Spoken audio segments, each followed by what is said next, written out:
पढ़ रहे थे स्वास्थ्य स्थानीय संरक्षण।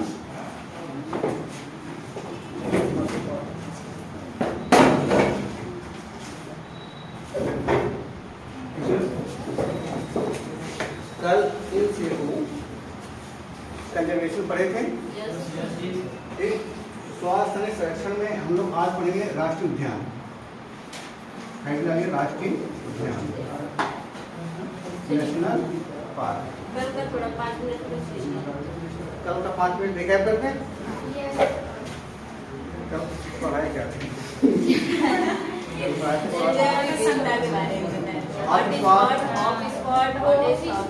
अच्छा, चलिए ठीक है।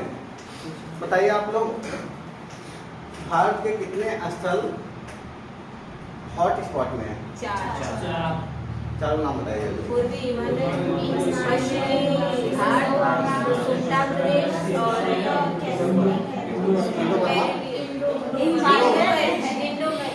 इंडो वर्मा क्षेत्र। कैरिबियन क्षेत्र अलग है। कैरिबियन क्षेत्र आप जाके अटलांटिक महासागर में चले जाएंगे, वहाँ पे द्वीप। चलिए, होप स्पॉट की संख्या कितनी है? होप स्पॉट समझिए, होप स्पॉट 76। अब भारत में कितने हैं? 2 अंडमान निकोबार और अनिल, आपकी आवाज जा रही है? जी सर। इसके अलावा आप लोग बताइए, होप स्पॉट शब्द की संकल्पना किसने किया था?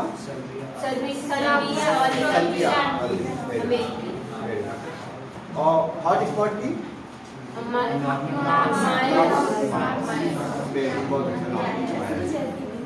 इसके अलावा आप लोग बताइए कि हॉटेस्ट हॉट स्पॉट की संख्या कितनी है? हॉटेस्ट हॉट स्पॉट बताइएगा। वनस्पति उद्यान स्वास्थ्य स्थानीय संरक्षण है कि बाह्य स्थानीय संरक्षण? क्या है? Very good. जीन बैंक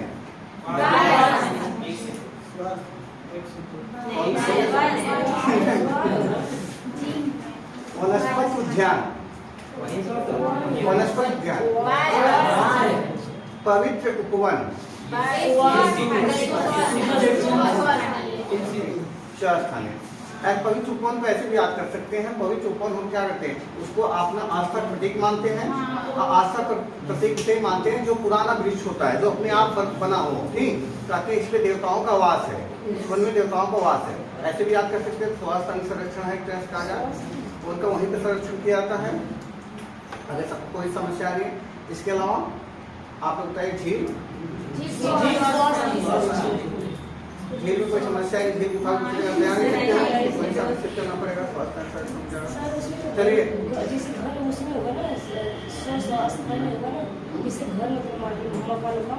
हाँ ये मत देना कि गाँव में गाया था। हाँ समझ गए, बहुत सही। घर से बाहर जाके किसी संरक्षण किया जा रहा है। चलिए, राष्ट्रीय उद्यान। चलिए अब आइए टॉपिक पे। राष्ट्रीय उद्यान के बारे में पढ़ा जा रहा है। नेशनल पार्क आप लोग पढ़े होंगे।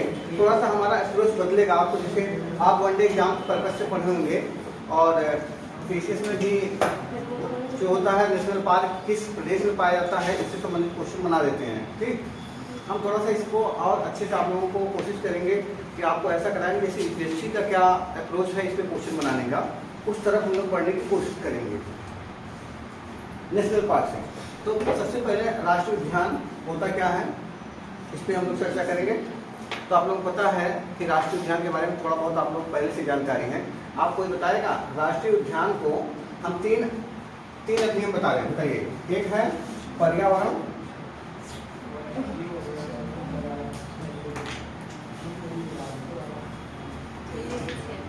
मार्केट चलिएगा, मार्केट सर से ऑफिस में होगा, सर के ऑफिस में। हाँ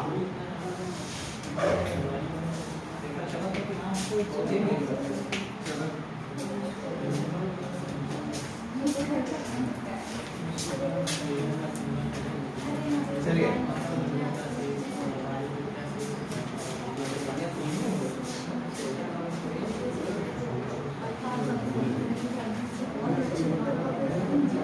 पर्यावरण संरक्षण अधिनियम कब आया था?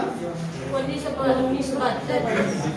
यहाँ आप लोगों से हाथ जोड़ के विनम्र निवेदन है, एकदम ना एकदम इसीलिए मैं बार बार बताता हूँ ये सब क्वेश्चन अगर पीसीएस में आप गलत कर रहे हैं, समीक्षा सुनिए, अगर इन सब क्वेश्चनों को आप परीक्षा में गलत कर रहे हैं तो आप एग्जाम से बाहर जा रहे हैं। जैसे पीसीएस का अप्रोच होता है कि आप जो एक कहा जो इजी क्वेश्चन है जो बार बार रिपीट कर रहे हैं उसे अगर आप गलत कर रहे हैं तब आपका वो 5-6 क्वेश्चन गलत हुआ तो उस बार आपका होने की संभावना कम हो जाती है। अगर आपके कठिन क्वेश्चन गलत हो रहे हैं सबके गलत होते हैं, लेकिन अब विश्व पर्यावरण दिवस को अगर पूछे तो आप कहते हैं वो नहीं पता है, तो जैव विविधता दिवस कब मनाया जाता है? 22 ये सब क्वेश्चन अगर आप या विश्व योग दिवस कब मनाया जाता है? ये सब क्वेश्चन अगर गलत करेंगे तो अपने से आपको अपनी आत्महत्या करना हो जाएगा। वो भी आपको अपनी आत्महत्या करने का अधिकार भी आईपीसी नहीं देती है, क्योंकि आपकी आत्मा नहीं है, वो नेचुरल है। ठीक, तो आप लोग पर्यावरण संरक्षण अधिनियम 1986 इस अधिनियम का दूसरा नाम क्या है? आप लोगों को टेस्ट में दिया गया था, विधान छाता। पीसीएस में क्वेश्चन पूछा हुआ है इसलिए बता दे रहा हूँ। विधान छाता, विधान छाता, छाता, हाँ छाता, अम्ब्रेला। ठीक, विधान छाता का मतलब ये पर्यावरण संरक्षण अधिनियम पूरी पृथ्वी से संबंधित जितने भी मुद्दे होते हैं भारत में परिप्रेक्ष्य में इनसे संबंधित सभी मुद्दों को एक साथ समाहित करने की कोशिश करता है, इसलिए विधान छाता इसका नाम है। समझा रहा? विधान छाता मध्य प्रदेश पीसीएस का या यूपी पीसीएस का एक क्वेश्चन रहा है। पर्यावरण संरक्षण अधिनियम 1986। एक और है वन्य जीव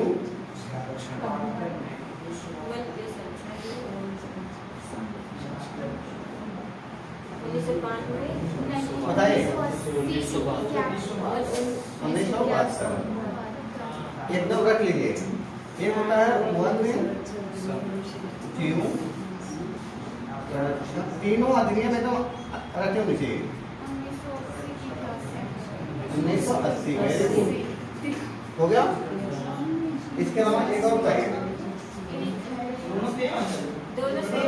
ये वन्य जीव लग गया। वन संरक्षण। इसके अलावा बताइए आप लोग जल प्रदूषण अधिनियम कब आया था? प्रदूषण नियंत्रण अधिनियम 1974 में, याद कर लो 1974। जल प्रदूषण नियंत्रण अधिनियम 1974 में। ठीक, अच्छे इतने स्मार्ट तुम लोगों, ये नहीं कि ये सब नोट करते जाएं, हमें पता चले। अरे अब फिर इसको थोड़ा हमें क्या राष्ट्रीय ध्यान बढ़ाना ना, ये तो साइड में बता रहे हैं, इसी में से एक एक्ट काम करेगा राष्ट्रीय ध्यान के लिए। इसके अलावा एक और बताइए आप लोग, यहाँ तो दिखाई पड़ रहा होगा मुझे लग रहा है। चलिए अगर नहीं दिखाई पड़ रहा है तो आप बताइए वायु प्रदूषण अधिनियम बताइए। बहुत अच्छा कोई बोल रहा है 1981। ठीक, 1981 1981। ये जितने अधिनियम है रट के रखो पर्यावरण में, कहीं कोई किसी जरूरत पर आ सकती है। आप डेली रखो, जैसे ऐसा नहीं सभी लोग भूल जाते हैं, ऐसा मत सोचिए कि आप ऐसे प्राणी हैं आप भूल जा रहे हैं, इसका मतलब आप स्वस्थ हैं। हाँ, अब यहाँ निकलते भूल जाए तो अस्वस्थ हैं। ठीक, ये तो एक स्वस्थ मस्तिष्क का नेचर होता है भूल जाना, नहीं तो आप पागल हो जाएंगे। वायु प्रदूषण अधिनियम 1981। ठीक, प्रोजेक्ट टाइगर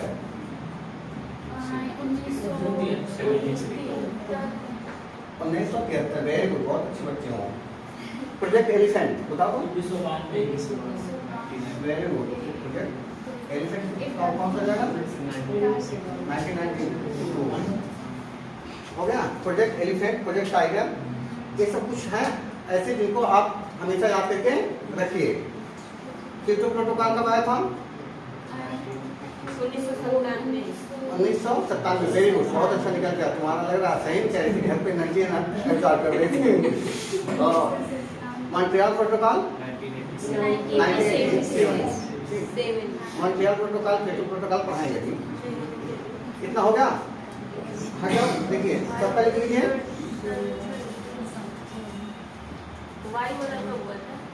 लिखा नहीं हो, वायु प्रदूषण अधिनियम 1981।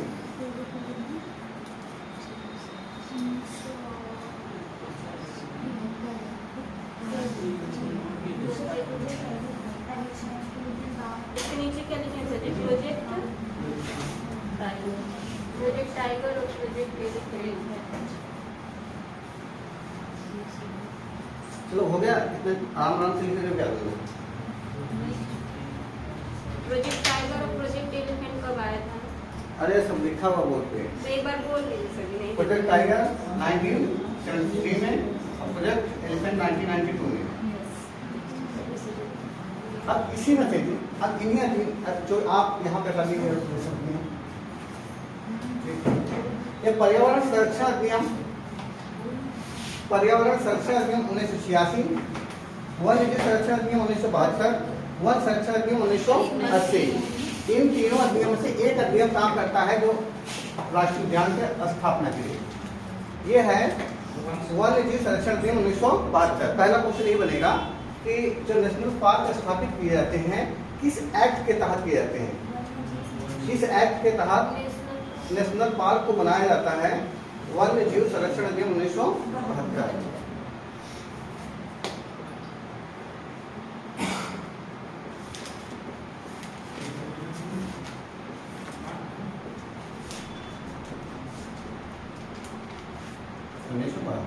ठीक है, इस एक्ट के तहत बनाया था। अगला क्वेश्चन बनेगा राष्ट्रीय उद्यान जो नेशनल पार्क होते हैं इनको घोषित क्यों किया जाता है? अगर देखा जाता है कहीं पे कोई ऐसा स्थल है, ठीक, चाहे वो जलीय पार्षद होगा चाहे स्थलीय पार्षद होगा, अगर देखा जाता है जहाँ पे जैव विविधता अधिक है, ठीक, वहाँ पे जैव विविधता का संरक्षण करने की जरूरत है और वहाँ पे मानव हस्तक्षेप ज्यादा बढ़ रहा है, मानव गतिविधियाँ बढ़ रही है, तो क्या करता है वन्य जीव संरक्षण अधिनियम 1972 राज्य को पावर देता है। किसको? राज्य सरकार। कौन सरकार? राज्य सरकार।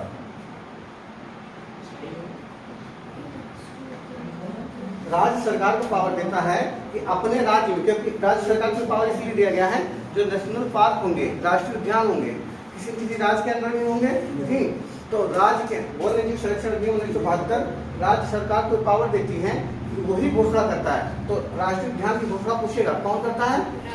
राज्य। जब तक कि राज्य ये ना कह दे केंद्र को थोप ना दे। हो सकता कोई राज्य हो वो कहे कि ये हमारा जब ये देखिए हमारा जैव विविधता का स्थल है या प्राकृतिक रूप से संपन्न स्थल है, आप इसको क्या करिए राष्ट्रीय उद्यान घोषित कर दीजिए, तब केंद्र सरकार करेगी। नहीं तो किसके पास अधिकार है? राज्य सरकार। ठीक, अभी इसी को देखिए जो रायमोना राष्ट्रीय उद्यान है, रायमोना राष्ट्रीय उद्यान असम में, ठीक, उसको असम सरकार ने अपने यहाँ का राष्ट्रीय उद्यान घोषित किया है, क्या नहीं किया है?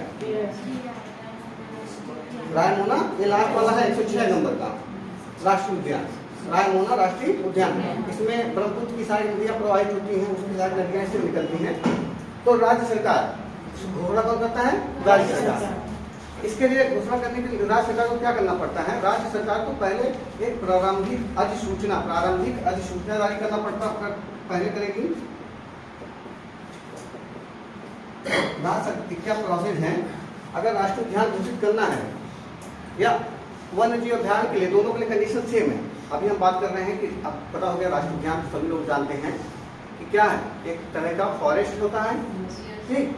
अगर इसे घोषणा करना है इसका, तो चाहे आप कह रहे हैं वाइल्ड लाइफ सेंचुरी की बात करें या नेशनल पार्क की बात करें, राष्ट्रीय उद्यान की या वन्य जीव अभ्यारण्य की बात करें, दोनों के लिए सेम प्रोसीजर है।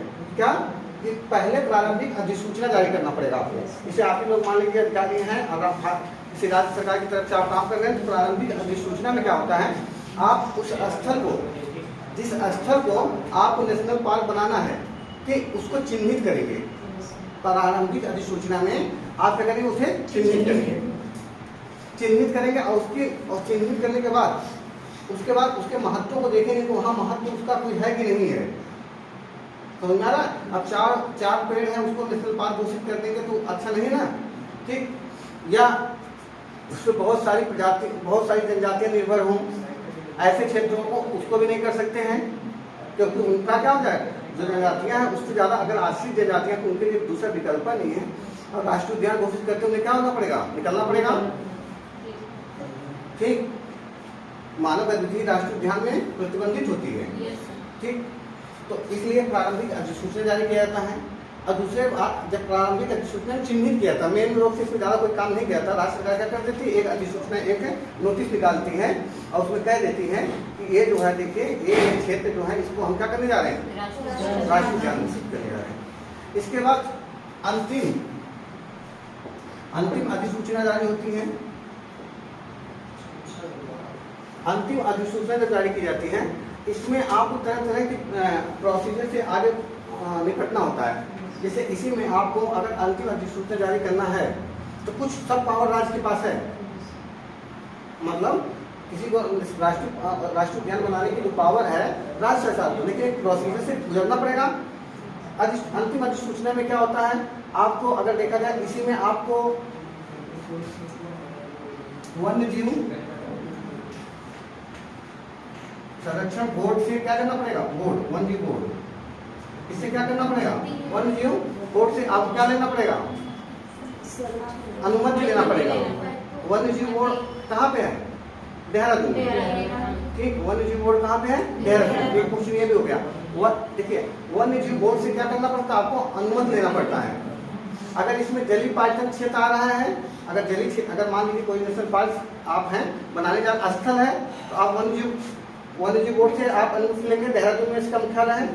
इसके अलावा आप अगर ये क्षेत्र, आपको यहाँ तक कि सेनाओं से भी परमिशन लेना पड़ता है, क्योंकि अगर आप किसी भी क्षेत्र को अगर नेशनल पार्क घोषित कर देंगे, अगर वो क्षेत्र सामाजिक सुरक्षा के लिए महत्वपूर्ण रहेगा तो सेना उसमें घुस पाएगी नहीं, दिक्कत हो जाएगी। इसलिए सेना से भी परमिशन लेना पड़ता है, विशेषकर नौसेना से। किससे, नौसेना से। ठीक, क्योंकि अगर कोई जलीय क्षेत्र में भी आप बनाए जाते हैं नेशनल पार्क, बनाए जाते नहीं बनाए जाते हैं, इसलिए नौसेना से भी लिया जाता है। और साथ ही साथ में इसके अलावा आप बात करिए, अगर जलीय क्षेत्र इसके अंदर आता है तो जलीय जो बोर्ड है, जलीय संरक्षण बोर्ड, भारतीय जलीय संरक्षण बोर्ड, उससे भी क्या किया जाता है, परमिशन लिया जाता है। और जब ये सब अनुमति दे देते हैं तो राज्य सरकार क्या घोषित कर देती है, उसे राष्ट्रीय उद्यान। ठीक, लेकिन अगर ये तो सामान्य है बात, लेकिन अगर ये ऐसे घोषित कर देती है, लेकिन अगर सीमा में परिवर्तन करना पड़ा, अगर कोई राष्ट्रीय उद्यान है उसकी सीमा में हटाना पड़ेगा, बढ़ाना पड़ेगा, उसके एरिया को घटा, उसके लिए जो राज्य का विधानमंडल होता है वहाँ पे संकल्प पारित कराना पड़ेगा। समझ में आ रहा है आप लोगों को कि राज्य के विधानमंडल होते हैं, उससे क्या करना पड़ेगा, संकल्प पारित कराना पड़ेगा। और राष्ट्रीय उद्यान में अगर बात करें, राष्ट्रीय उद्यान में आप जानते हैं कि मानव गतिविधि पूर्ण रूप से क्या होती है, प्रतिबंधित होती है। चारागाह क्या होता है, प्रतिबंध होता है। लेकिन हाँ, वहाँ पे जो पशु हैं, राष्ट्रीय नेशनल पार्क में जो पशु जीव जंतु हैं उन्हें चरने के लिए तो अनुमति रहेगी। अगर उनको भी प्रतिबंधित कर देंगे तो कैसे जाएंगे, डेट कर जाएंगे, उनकी अनुमति रहती है। लेकिन बाहरी ऐसा नहीं है कि कोई उठे अपना भैंस लेकर उसको घुस गया, उसके लिए प्रतिबंध है। साथ साथ मानव हस्तक्षेप, जैसे मानव लकड़ियाँ तोड़ने जाता है, ये सब चीजें, उसके लिए क्या किया गया, उसको प्रतिबंध लगाया गया। नेशनल पार्क में पर्यटन होता ही नहीं, पर्यटन क्षेत्र होता ही नहीं होता है, लेकिन सुनिए आपको, हाँ एक सीमा तक, वेरी गुड, एक सीमा तक। ये नहीं कि आप नेशनल पार्क है तो जब जैसे मन कहें चिड़ियाघर की तरह आप पैदल घूम रहे हैं, जैसे मन कहें कूद रहे हैं, ठीक, ऐसा कुछ नहीं है वहाँ पे। ठीक, नेशनल पार्क में अगर आप घूमने भी जाएंगे तो आपको एक क्या होगा, सीमा में बच के रहना पड़ेगा आपको।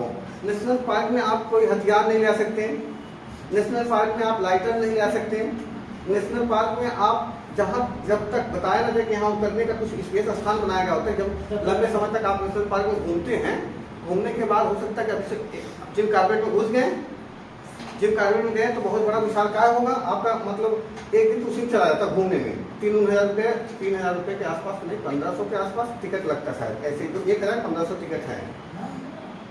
और रात भर नाइट स्टे लोग करते, बड़े बड़े जो लोग होते हैं उसी में, जिम कार्पेट में, उसका 10,000 रुपये टिकट लगेगा, 10,000 15,000 रुपये। उसी जंगल में उसको एक रात सोना होगा, ठीक, वो भी होता है। हाँ, और उससे पहले जाएंगे आप, जैसे नैनीताल घूमने जाएंगे तो वहीं जिम कार्पेट मिलेगा, वहीं पे जाइएगा नैनीताल, वहीं पे नैनीताल भी घूमेगा।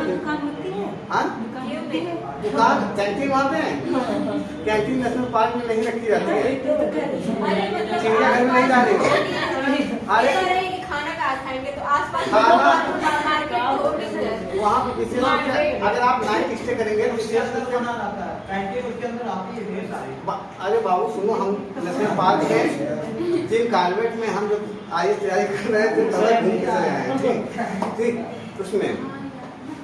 उसमें क्या होता है, एक एरिया होती है अगर देखा जाए जिम कार्बेट में, अगर किसी भी नेशनल पार्क में उसको क्या किया जाता है, चारों तरफ से घेर दिया जाता है और उसमें हल्का करंट प्रवाहित होता रहता है, हल्का करंट, बहुत हल्का सा करंट प्रवाहित होता रहता है। और वो बीच हर जगह नहीं मिलेगा, बीच बीच में मिलेगा। बहुत जैसे आप चल रहे 25 किलोमीटर चल रही है, पैदल नहीं चलना होता है, आप या तो बंद गाड़ी में जाएंगे, उसमें क्या एक से ज्यादा लोग जाते हैं, फिर अपनी पर्सनल गाड़ी नहीं जा सकते, आपको उसमें गाइड जरूर आपके पास होना चाहिए, गाइड के बिना आप अनुमति नहीं होगी अंदर जाने के लिए। गाइड को आपको पैसा भी पे करना पड़ेगा, जो गाइड होते हैं। आपकी सब चीजें आपको जो अगर किसी नेशनल पार्क में जाएंगे उससे पहले चेक किया जाएगा, सब चीजें रखवा लिया जाएगा।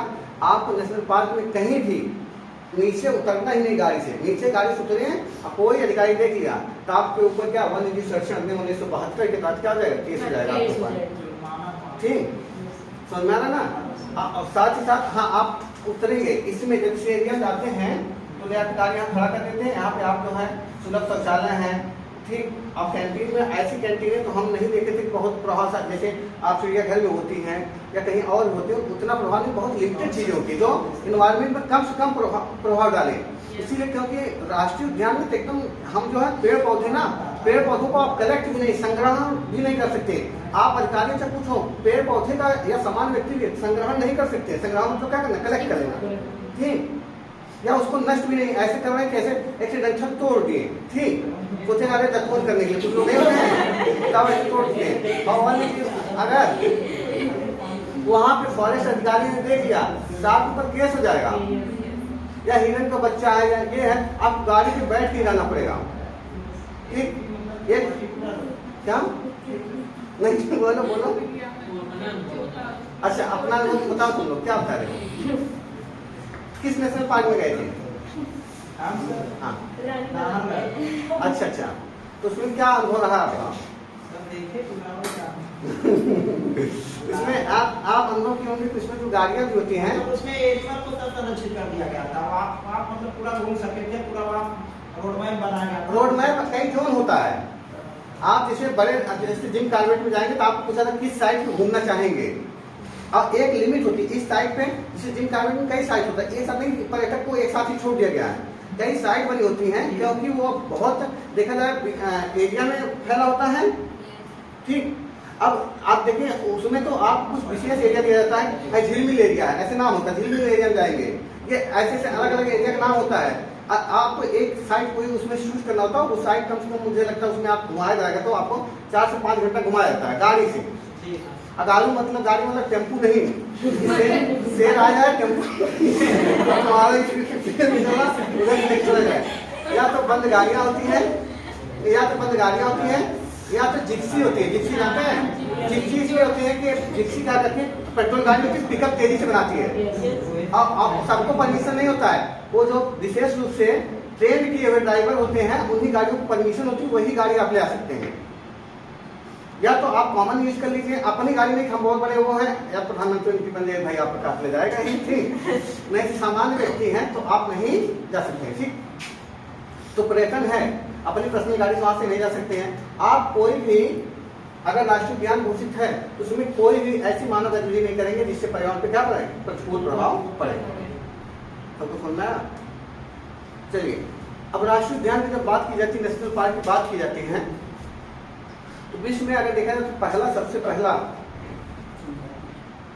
विश्व में बात करो, भारत से कौन कर जाओ। ठीक, विश्व में पहला जो नेशनल पार्क बना था येलो स्टोन नेशनल पार्क, इससे तो 3-4 बार उठा पूछा, अमेरिका में, वेरी गुड, एशिया में 1872 में 1872 में येलो स्टोन नेशनल पार्क बहुत उठा क्वेश्चन पूछा है पीसीएस में, समझ में आ रहा है? कई बार मैंने देखा 3-4 बार येलो स्टोन, मैंने कहा क्यों इसको बार बार पूछा जा रहा है, तो जब मैंने एनालिसिस किया देखा कि ये पहला नेशनल पार्क था। अगर पूछ ले विश्व का सबसे बड़ा नेशनल पार्क कौन सा है? आप ग्रीनलैंड का नाम सुने होंगे, हाँ? तो वहाँ पे है north east Greenland national park. Greenland किसके अधिकार में है, किस देश के? डेनमार्क। ठीक, डेनमार्क में है।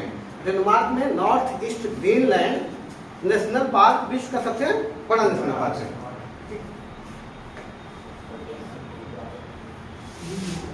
अरे थोड़ा सा लिखिए नेशनल पार्क बारे में, लिखिए नेशनल पार्क के बारे में। वन्य जीव संरक्षण अधिनियम 1972, वन्य जीव संरक्षण अधिनियम 1972 किसी समृद्ध वन्य जीव संरक्षण अधिनियम 1972 किसी समृद्ध जैव विविधता वाले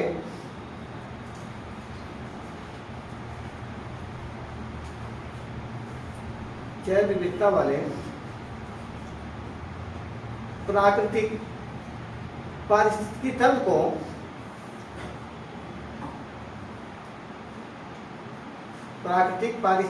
को राष्ट्रीय उद्यान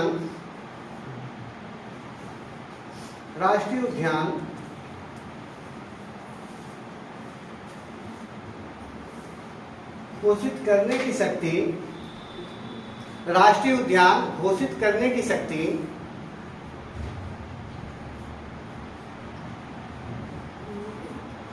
राज्यों को देता है।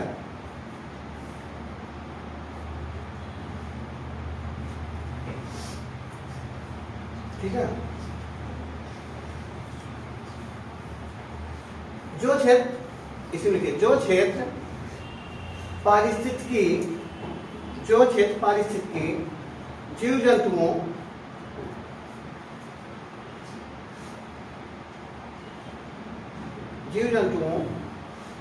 वनस्पतियों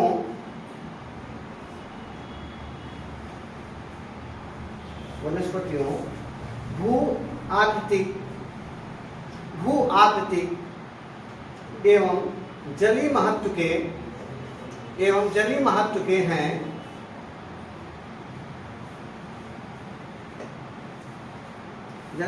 हैं, और उनका संरक्षण किया जाना अत्यंत आवश्यक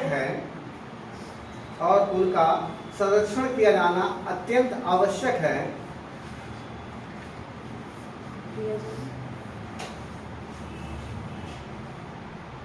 जलीय महत्व के हैं और उनका संरक्षण किया जाना अत्यंत आवश्यक है। उन्हें राष्ट्रीय उद्यान घोषित किया जा सकता है।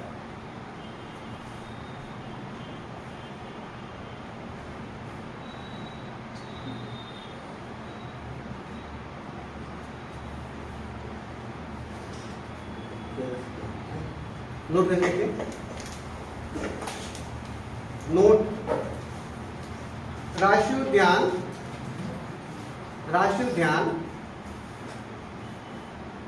या वन्यजीव अभ्यारण्य क्षेत्र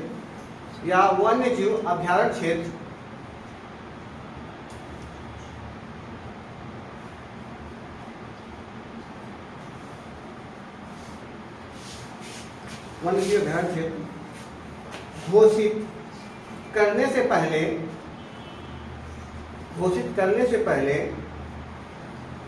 वन्य जीव बोर्ड, कोष्टक में लिख दीजिएगा देहरादून, पता होना चाहिए, ये क्वेश्चन ऐसे भी तैयार है। वन्य जीव बोर्ड कोष्टक में देहरादून, बहुत कई बार पूछा गया है क्वेश्चन। वन्य जीव बोर्ड संस्थान कहाँ पे है? देहरादून। इसकी अध्यक्षता कौन करता है? इसकी अध्यक्षता कौन करेगा? मुझे लगता है इसमें पर्यावरण मंत्री होंगे, प्रधानमंत्री है, प्रधानमंत्री।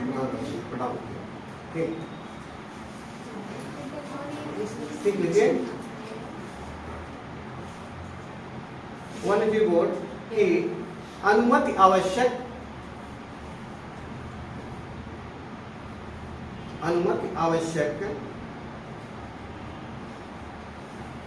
है।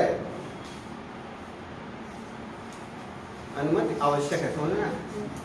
यदि क्षेत्र में कहीं जलीय पारितंत्र है, यदि क्षेत्र में कहीं जलीय पारितंत्र है,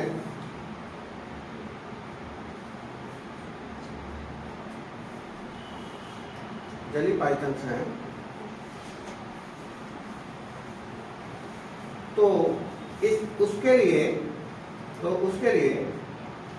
भारतीय जलीय,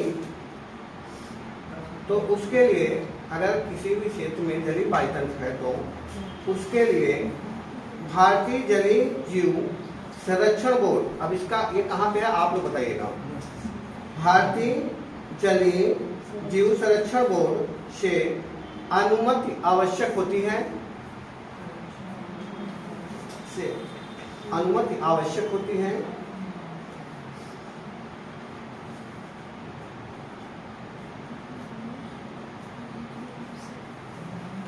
इसके अलावा केंद्र सरकार के मुख्य नौसैनिक,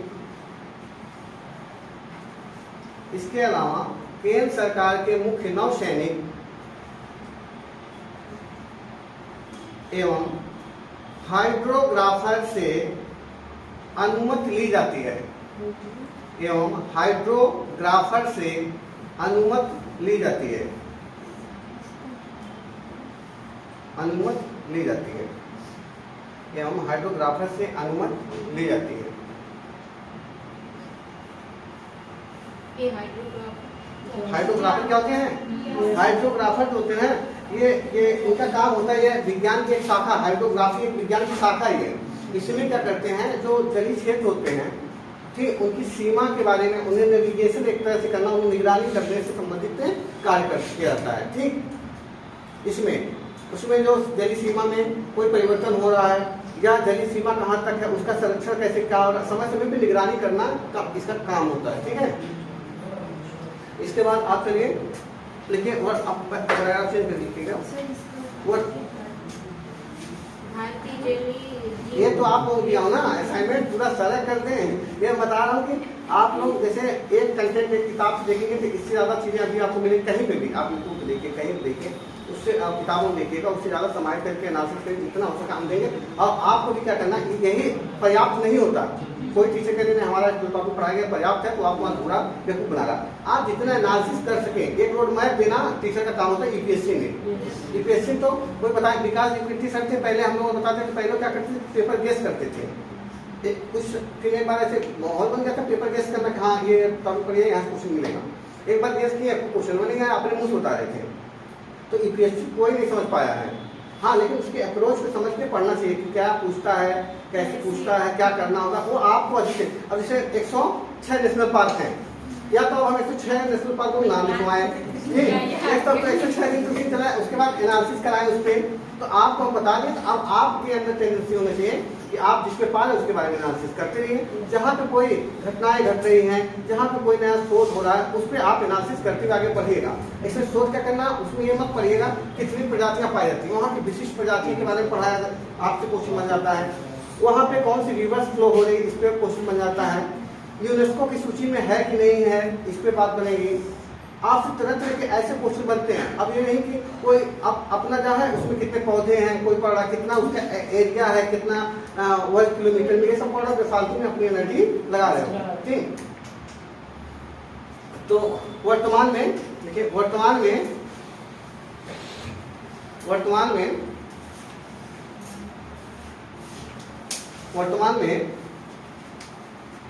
नेशनल पार्कों की, नेशनल राष्ट्रीय उद्यानों की कुल संख्या, हाँ भारत परिपेक्ष में चले आओ,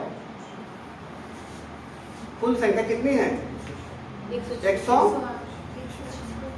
कितना है? 106। ठीक,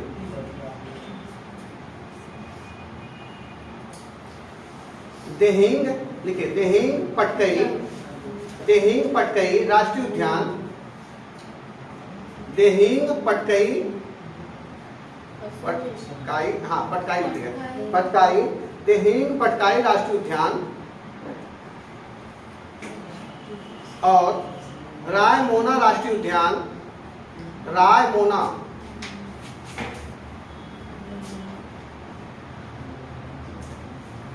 राष्ट्रीय उद्यान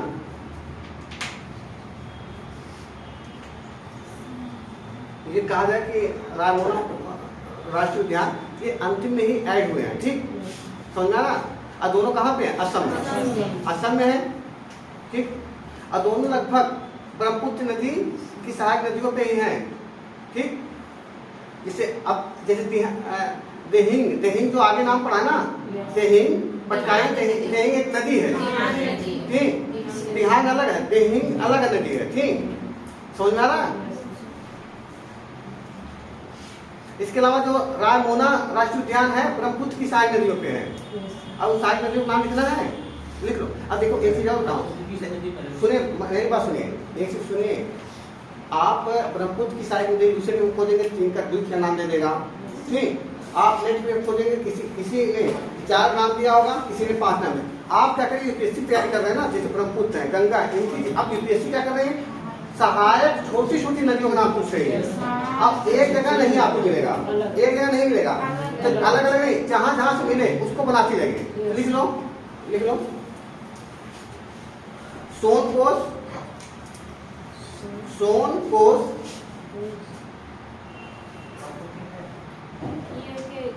सोनकोश, सरलभंगा, लिखो नदी, सरलभंगा नदी ब्रह्मपुत्र की सहायक नदी है, जिसके किनारे रायमोना राष्ट्रीय उद्यान,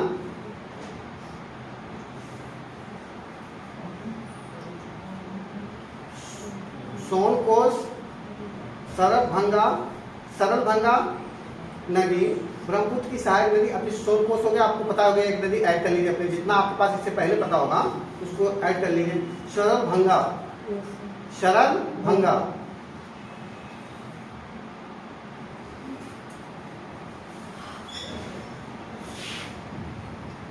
चलिए। अब भारत का पहला राष्ट्रीय उद्यान कौन सा था? Jim Corbett national park. Jim Corbett national park की स्थापना कब की गई थी? 1936 में।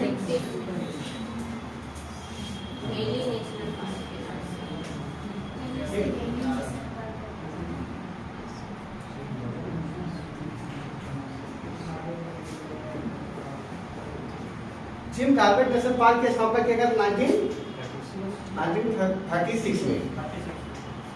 सुनना ना, इसका पुराना नाम क्या था? Hailey National Park. ये पीछे पूछा हुआ है, पुराना नाम इसका क्या था? हैली राष्ट्रीय उद्यान। अब नाम बदल गया है, रामगंगा क्यों? इसलिए रामगंगा नदी से बहती है। जैसे जानते हो जिम कॉर्बेट इसका नाम क्यों पड़ा था? जिम कॉर्बेट नाम के आयरिश मूल के भारतीय थे। एक कहा जाए शिकारी, बहुत फेमस शिकारी थे, शिकार करते थे, ठीक। फोटोग्राफी, बढ़ईगिरी, चमड़ा और संबंधित कार्यों को संपादित करते थे। जिम कॉर्बेट नाम था उनका। जिम कॉर्बेट आयरिश मूल के थे, लेकिन भारत में रहते रहते क्या हो गए थे? भारतीय हो गए थे। आयरिश मूल के भारतीय थे जिम कॉर्बेट, एक व्यक्ति, ठीक, नैनीताल में रह रहे थे। और जिम कॉर्बेट वहीं पे है, समझ में आ रहा है? अब क्या होता था, ये क्या करते थे, उसी में शिकार करते थे। ये खुद जिम कॉर्बेट जो थे, जिम कॉर्बेट जो हैली नेशनल पार्क में क्या करते थे?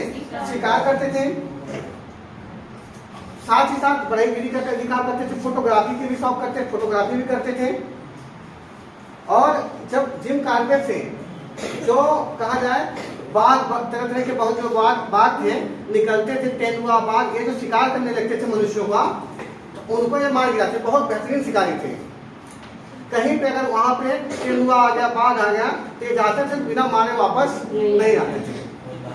जिम कॉर्बेट, ठीक, बहुत बहादुर थे, ठीक।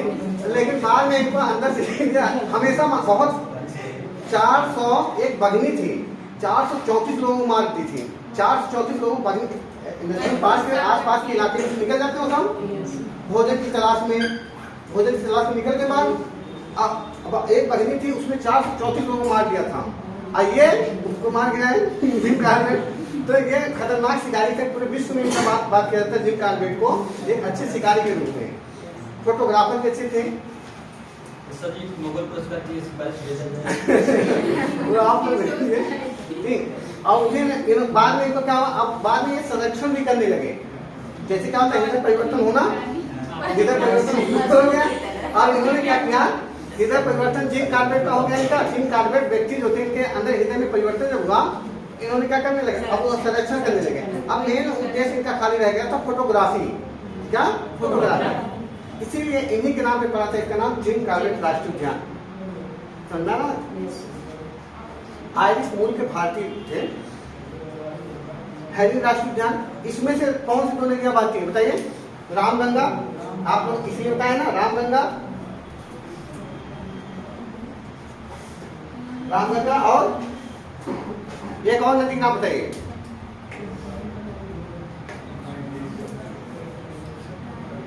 कोसी नदी, कोसी होगी, कोसी नदी, रामगंगा और कौन सी नदी? कोसी नदी, लिख लो।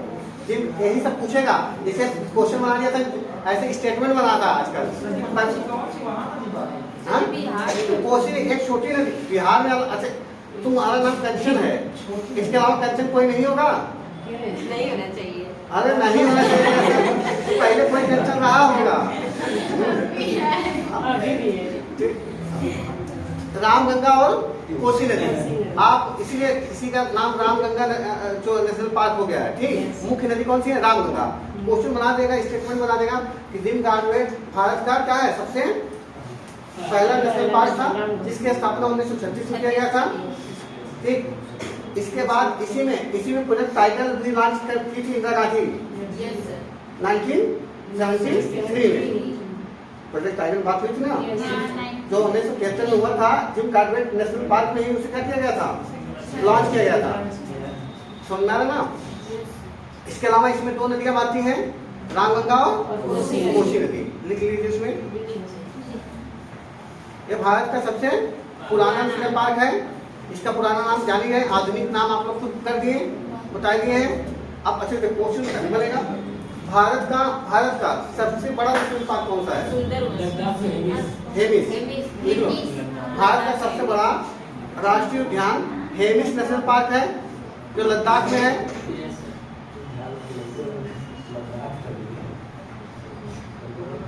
हेमिस नेशनल पार्क जो भारत का सबसे बड़ा राष्ट्रीय उद्यान है, वेरी गुड।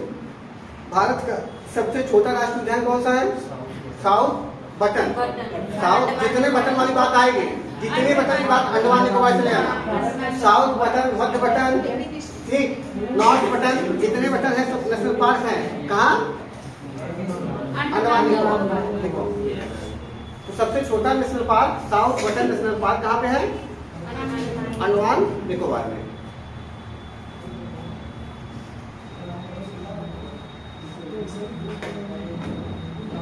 हो गया? इतना क्लियर हो गया आप लोगों को?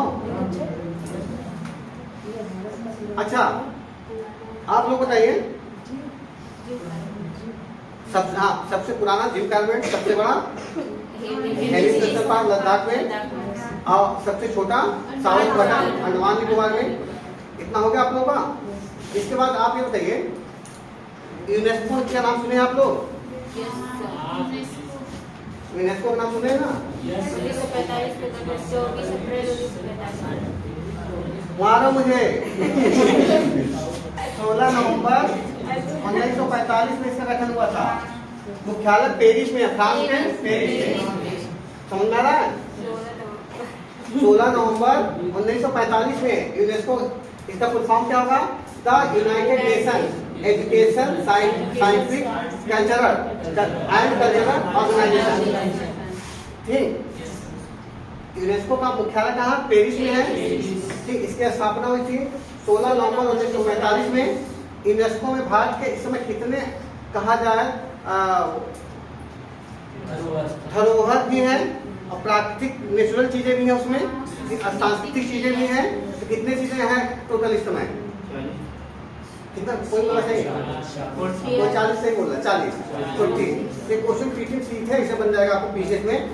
यूनेस्को में कितने भारत के सांस्कृतिक धरोहर से लेकर, मतलब टोटल कितने यूनेस्को के सूची में शामिल भारत के स्थल सब कुछ हैं? तो 40 है, ठीक।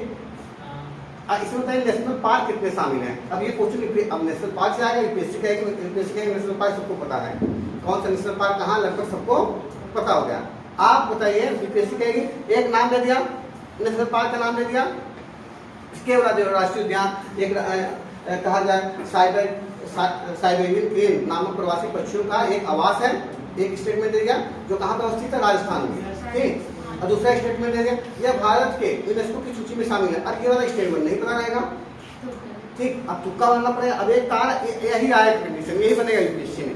एक हर क्वेश्चन का एक स्टेटमेंट आपको आ रहा होगा लगभग, दूसरे स्टेटमेंट पे डाउट रहेगा, ठीक। समझना ना? तो आप मैं बता दे रहा हूँ जितना हो सकता है, जितना बन सकता है, जितना मैं सोच सकता हूँ, जितना मैंने एनालिसिस किया उस आधार पर मैं बता रहा हूँ। आप लोग लिखिए, हेडिंग डालिए, हेडिंग डालिए। भारत के यूनेस्को की सूची में, भारत के यूनेस्को की सूची में शामिल राष्ट्रीय उद्यान, नेशनल पार्क।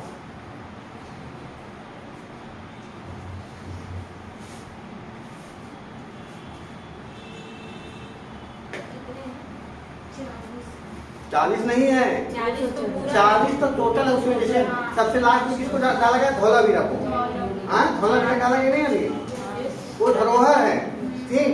धौलावीरा को कहा जाए स्थल के रूप में डाला गया है, ठीक। वो वैसे 40 है आपके। ताजमहल भी है, लाल किला भी है, कुतुब मीनार भी है, ठीक। आगरा का लाल किला भी है।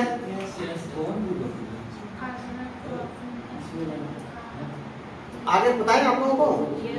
आपसे क्वेश्चन देखिए, इसमें तो बहुत ज्यादा नेशनल पार्क आप जान रहे 40 है, 40 नेशनल पार्क होंगे नहीं, ठीक। इसमें अगर देखा जाए तो मानस राष्ट्रीय उद्यान का नाम सुने हैं, हाँ ये शामिल है इसमें, मानस राष्ट्रीय उद्यान। इस पहले बात को फिर लिखवाता हूँ, मानस राष्ट्रीय उद्यान। इसके बाद आप लोग तीन राष्ट्रीय उद्यान का नाम का से है, काजीरंगा और केवला देव, कान्हा,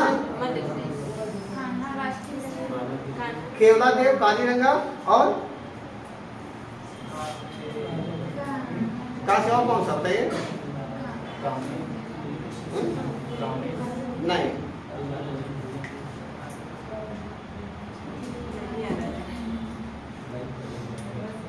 बताइए, एक बताइए और बताइए आप। केवला जो हो गया, और आप नाम बनाए हैं काजीरंगा और बताना है, तीन बताना। हाँ एक और नाम बताइए आप। असम का, हाँ काशी, कंचन जंगा, ठीक। तीन ये है, हाँ। इसके अलावा फूलों की घाटी नेशनल पार्क ये भी है, नंदा देवी नेशनल पार्क, इसका भी नाम सुने होंगे आप लोग। Great Himalayan national park Himachal Pradesh में है, ये भी है। कितने हो गए? लगभग 8 हो गए, 8 यही इसमें शामिल है, ठीक। 8 हो गया भाई, कैसे आप लोग करें? देखिए मानस 3 तो का वाला हो गया, का कौन से? केवला देव, कंचनजंगा और काजीरंगा, 3 ये हो गया। मानस 4 हो गया, नंदा देवी 5। इसके बाद आपका नंदा देवी में फूलों की घाटी 6 और ग्रेट हिमालयन 7। इसके अलावा कौन छूट रहा? ग्रेट हिमालयन हो गया, कहीं मुझे लगता है सब हो गए, 7 ही तो हो गए, ठीक। चलिए लिखिए तो टोटल 7 है। हाँ। अरे एक छूट रहा था सुंदरबन, 8 मुझे याद था, सुंदरबन डेल्टा, जो सुंदरबन राष्ट्रीय उद्यान है सुंदरबन, ठीक, पश्चिम बंगाल में, वो भी इसमें शामिल है, ठीक है। 8 हो गए। सर मिष्टी वाली योजना में याद आ जाएगा, मिष्टी वाली योजना भी याद आ जाएगी, ठीक।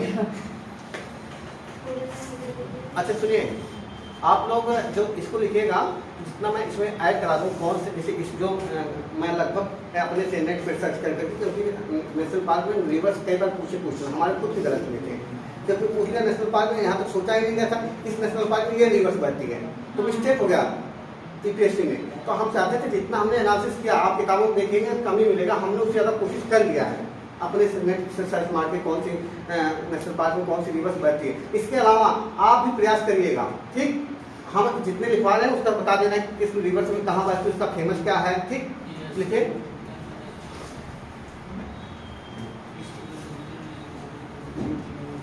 यूनेस्को की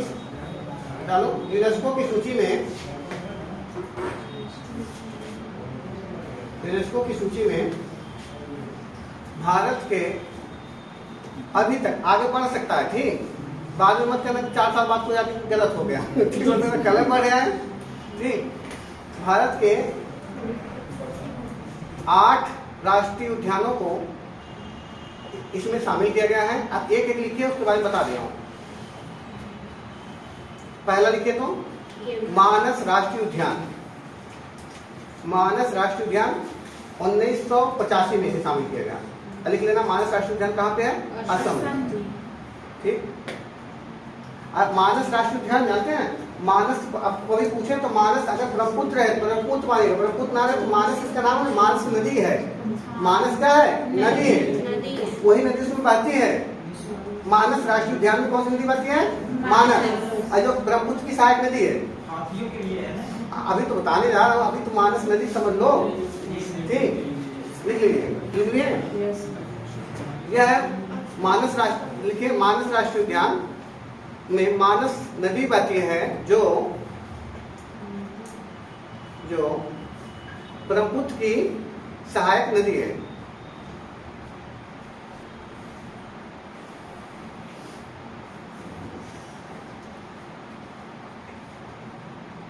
यह राष्ट्रीय उद्यान बाघ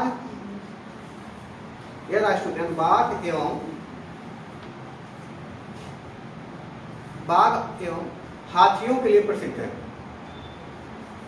मुख्य रूप से हाथी है, ठीक, बाघ और हाथी। अगला लिए दूसरा, काजीरंगा राष्ट्रीय उद्यान 1985 में इसको भी शामिल किया गया। काजीरंगा राष्ट्रीय उद्यान, इसको भी 1985 में शामिल किया गया।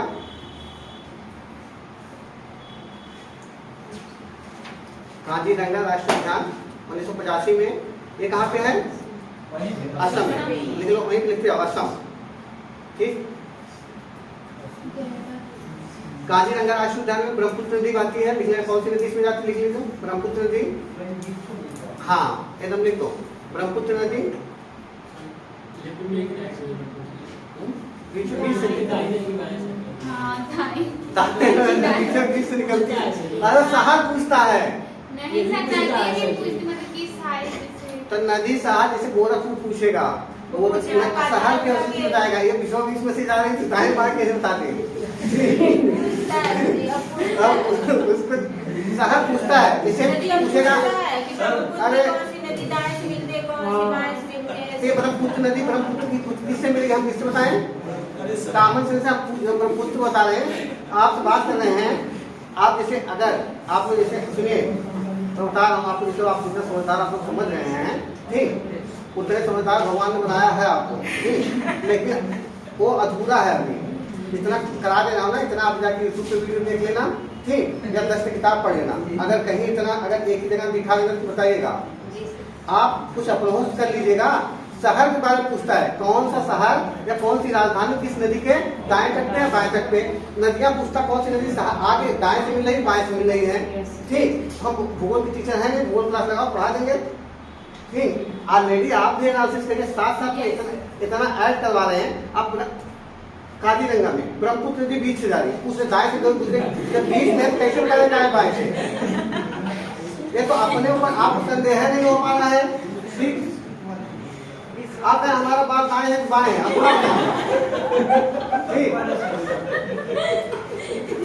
जैसे देखो, चलो आगे लिखो।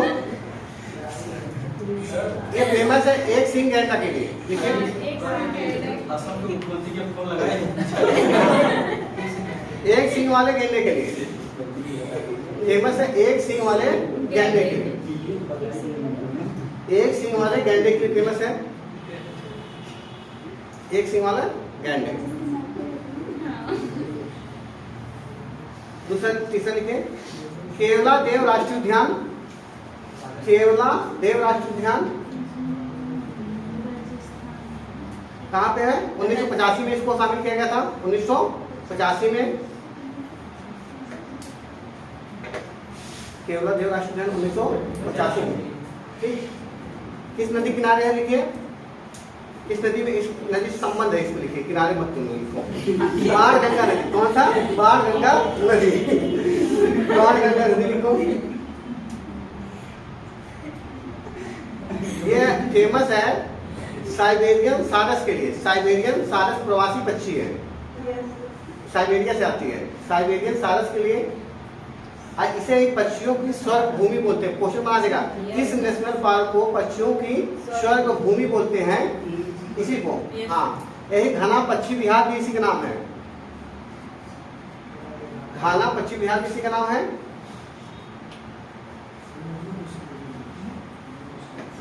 अच्छा चलो, यही सब पेड़ में पूछा था कि केवला जो राष्ट्रीय उद्यान है, हाँ, वह राजस्थान के किस जिला में? भागलपुर में है सर।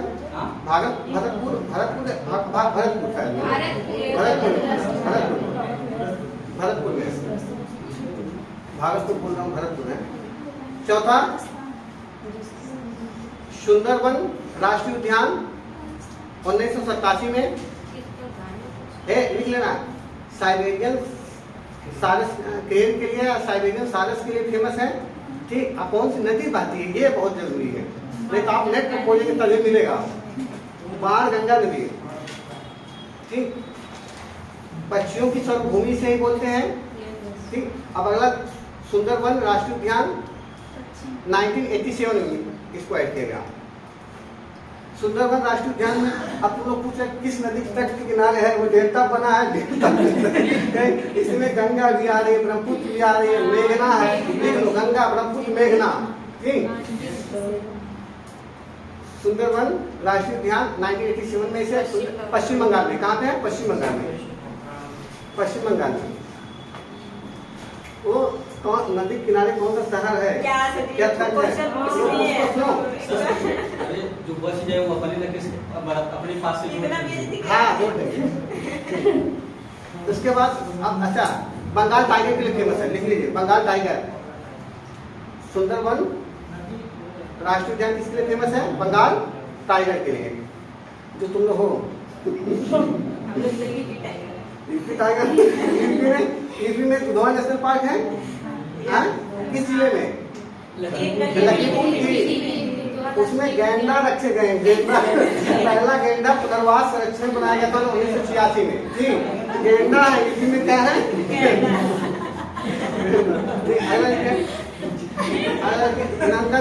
अरे तुम लोग, अच्छा यही समय मजा आता वाह। अब पता चला तुम लोग इंटरेस्ट कहाँ है।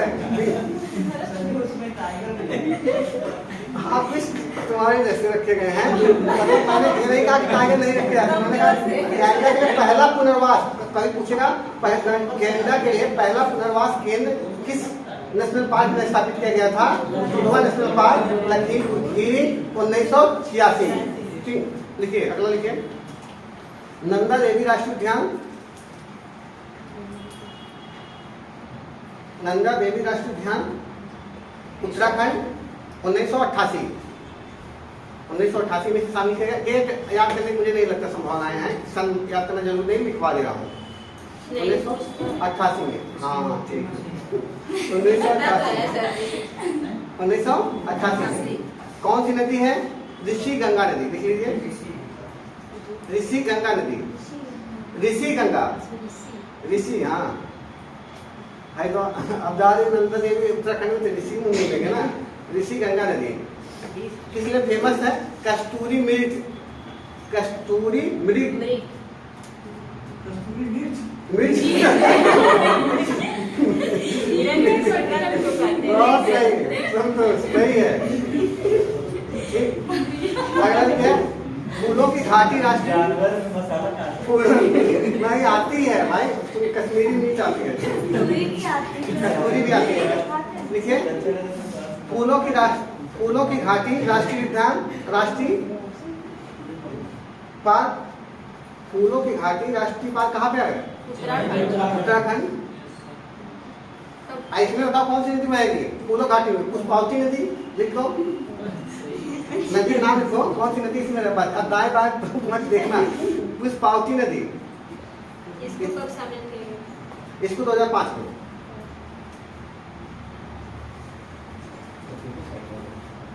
पुष्पावती नदी, पुष्पावती नदी। इसके बाद देखिए इसका तो जिला पूछेगा जरूर, पूछता भी है। द ग्रेट हिमालयन राष्ट्रीय उद्यान, इसके लिए फेमस है। ये पुष्पों के लिए, फूलों के लिए विविधताएं, आप विभिन्न प्रकार की पुष्प की विविधताएं पाई जाती है। ठीक, मेन यही है फ्लावर। आज बहुत लेट आप आए हैं, कोई दिक्कत नहीं। अरे वो सर देखिए ग्रेट हिमालयन राष्ट्रीय उद्यान 2014 में, देखिए लिख के रहे द ग्रेट हिमालयन राष्ट्रीय उद्यान लिखे 2016 में, 2014 में ग्रेट हिमालयन राष्ट्रीय उद्यान 2014 में हिमाचल प्रदेश। लिख लो कहाँ पे? हिमाचल प्रदेश। हिमाचल प्रदेश। किसमें फेमस है? नदी नहीं टूटी, देखो जीवा नल नदी का नाम। नदी किस नदी, कौन कौन सी नदी इसमें बहती है? जीवा नल, सैंज, सैंज, देखो लिखा हूं सैंज, सैंज, जीवा नल नदी का नाम है। एक जीवा नल हो गया, सैंज, और अगला है तीर्थन। ये सब छोटी छोटी नदियां हैं, तीर्थन नदी। अब ये किसकी सहायक नदी है, क्या है, किसके तट पे है, आप इसमें एनालिसिस करेंगे। ठीक, इसके बाद कंचनजंगा राष्ट्रीय उद्यान लिखिए। ये फेमस किसमें है? अच्छा, भूरे भालू, भूरे भालू के लिए फेमस है। हिम तेंदुआ तो सब मिलते हैं, लेकिन भूरे भालू के लिए फेमस है ग्रेट हिमालयन राष्ट्रीय उद्यान, भूरे भालू।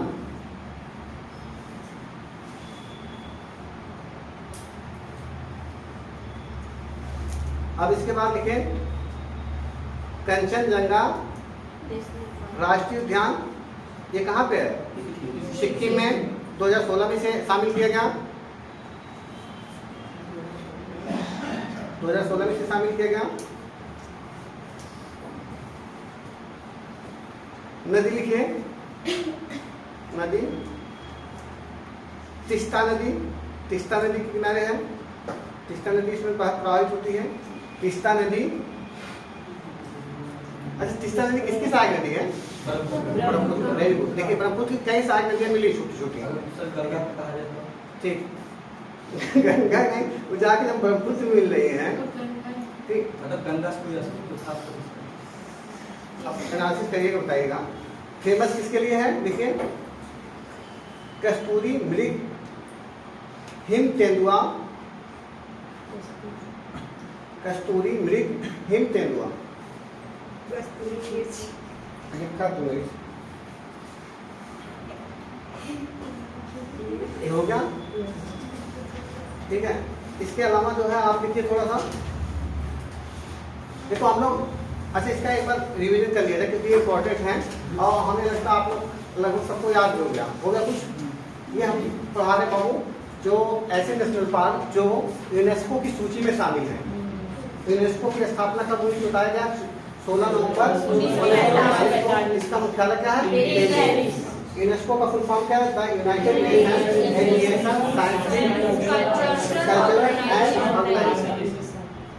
Culture Organisation. हो गया, इतना सबको पता है। इसकी लिस्ट में, यूनेस्को की लिस्ट में इसका 44वां सम्मेलन हाल ही में चीन में हुआ था। कहाँ पे हुआ था? चीन में हुआ था। यूनेस्को का 44वां सम्मेलन चीन में हुआ था। अब ये सब आप करें का मामला है। अब देखिए, अब इसमें यूनेस्को में भारत के अभी तक कितने स्थल हैं? 40 में नेशनल पार्क कितने हैं? 8। पहला कौन सा शामिल हुआ था? मानस राष्ट्रीय। किस नदी किनारे है? इसके बाद केवला देव राष्ट्रीय उद्यान की बात करें, किस नदी किनारे है? ठीक। इसके अलावा आप बात कर लीजिए केवला देव का कंचनजंगा किस नदी किनारे है?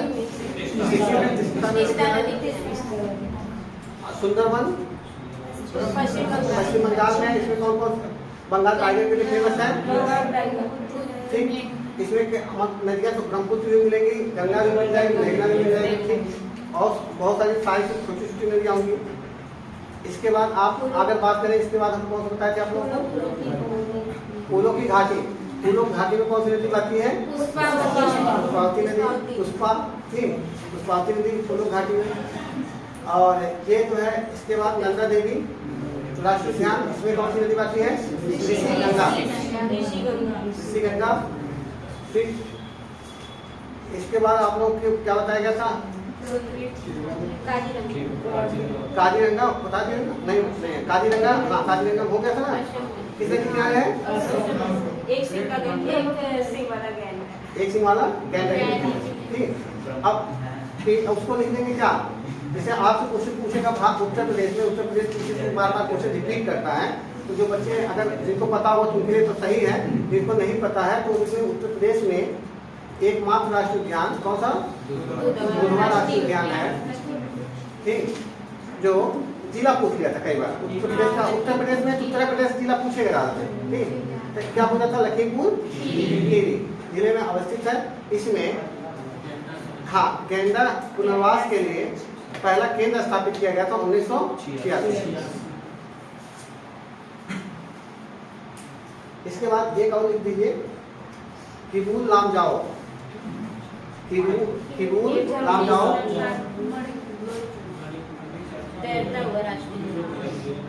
विश्व का हाँ विश्व का एकमात्र तैरता हुआ क्या है? राष्ट्रीय उद्यान है। अखिल झील में है, लोकटक झील।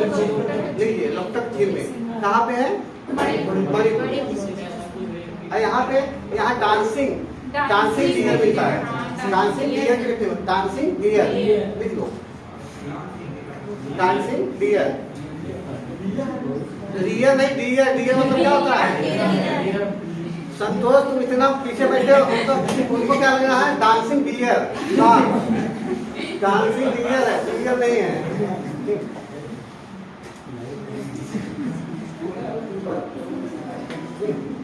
इसके बाद आप लोग बताइए क्या? अब तो सभी जैसे और जो राष्ट्रीय उद्यान हैं उनके बारे में जो और इम्पोर्टेंट लगेगा थोड़ा मैं करा दूंगा, नहीं लेकिन और सभी राष्ट्रीय उद्यान आप लोग अपने से पढ़ेंगे नहीं पढ़ेंगे? आप कहेंगे तो 106 पढ़ाया जाएगा क्या है? आपको आप अपने से इतना बुद्धिमान है ही, आपको हमें सिखा दिया कि अगर यूपीएससी क्वेश्चन सॉल्व करना है तो आपको नेशनल पार्क में इसके लिए फेमस है पेरियार है। पेरियार राष्ट्रीय उद्यान कहाँ पे है? कहाँ पे? केरल। अब किसके लिए फेमस है? हाथी के लिए। वेरी गुड, देखो हाथी के लिए। ठीक, तो लिख लो पेरियार केरल में है।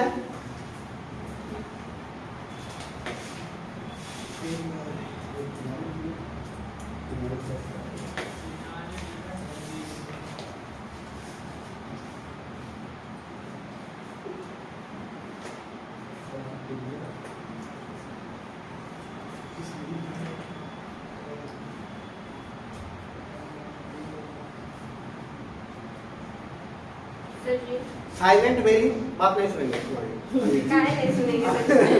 साइलेंट वैली नाम सुने आप लोग?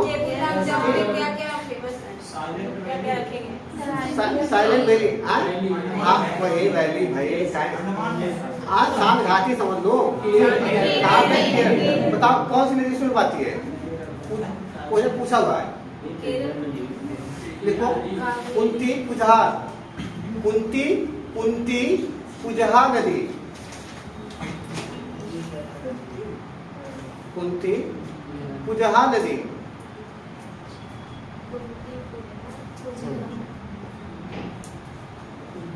साइलेंट वैली पुजहा नदी केरल में। ठीक, फेमस है मकाक के लिए। मकाक शेर पूंछ वाले, शेर की जैसी पूंछ होती है वैसे मकाक होता है, एक प्राणी जीव होता है। आप नेट पे देख लीजिएगा मकाक है और जिसकी पूंछ कैसी होती है? शेर की पूंछ जैसी। ठीक, तो ऐसा होता है। इसके बाद आप लिखिए कान्हा लिखिए। कान्हा किसके लिए फेमस है? टाइगर बाघ के लिए। ठीक, मध्य प्रदेश को टाइगर स्टेट भी बोलते हैं। ठीक, किस नदी पे, कौन सी नदी यहाँ प्रवाहित होती है? बंजार नदी, नर्मदा की सहायक नदी है। कौन सी? बंजार नदी। बंजार नदी नर्मदा की सहायक नदी है।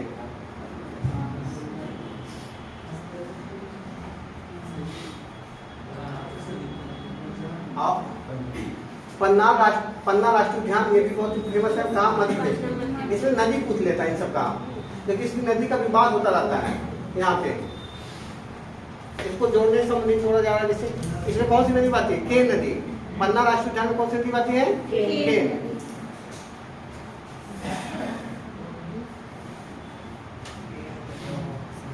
इसके बाद कल आप लोग राष्ट्रीय उद्यान पढ़ के आइएगा, हम पूछेंगे। सत्याग्रह राष्ट्रीय उद्यान आप लोग पता है किस स्टेट में है? मध्य प्रदेश में है। ठीक।